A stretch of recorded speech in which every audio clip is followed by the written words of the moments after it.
Bharatiya Janata party Malkajgiri parliament అభ్యర్థి అయినటువంటి ఈటల రాజేంద్ర గారి నామినేషన్ సందర్భంగా కలెక్టర్ ఆఫీస్ వద్ద ఉన్నాము.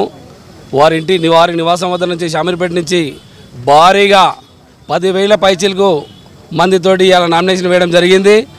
భారతీయ జనతా పార్టీ మల్కాజ్గిరి పార్లమెంట్లో ఆల్రెడీ విజయం తథ్యమైపోయిందని చెప్పేసి భారతీయ జనతా పార్టీ తరఫున తెలియజేస్తున్నాం.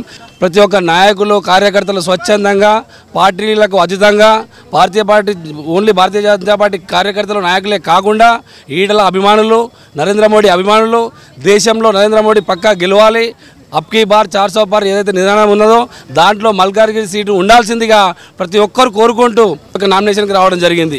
కావున ఈరోజు తెలంగాణ రాష్ట్రంలో బీఆర్ఎస్ పార్టీ కావచ్చు, కాంగ్రెస్ పార్టీ కావచ్చు, ఎక్కడ కూడా కనుమరుగైపోయినాయి. ఎక్కడ కూడా అభ్యర్థులు అవపడతలేరు, వాళ్ళు అవపడతలేరు. వాళ్ళందరూ కూడా చదువుకున్నారు ఆల్రెడీ. ఈటల గెలిపే ఖాయం, ఈటలనే గెలిచిపోయిన ఆల్రెడీ. భారతీయ జనతా పార్టీ విన్ను. రానున్న రోజుల్లో బీఆర్ఎస్ పార్టీ కావచ్చు, కాంగ్రెస్ పార్టీ కావచ్చు, గుణపాఠం చెప్పే వ్యక్తి ఈటల రాజేంద్ర గారు.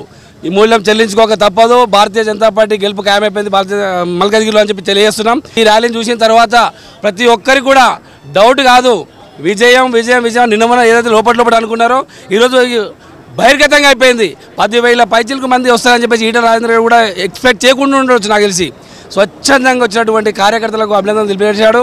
పక్కా భారతీయ జనతా పార్టీ మల్కాజ్గిరిలో గెలిచిపోయిందని చెప్పేసి తెలియజేస్తున్నాను. భారత్ మాతాకి జై.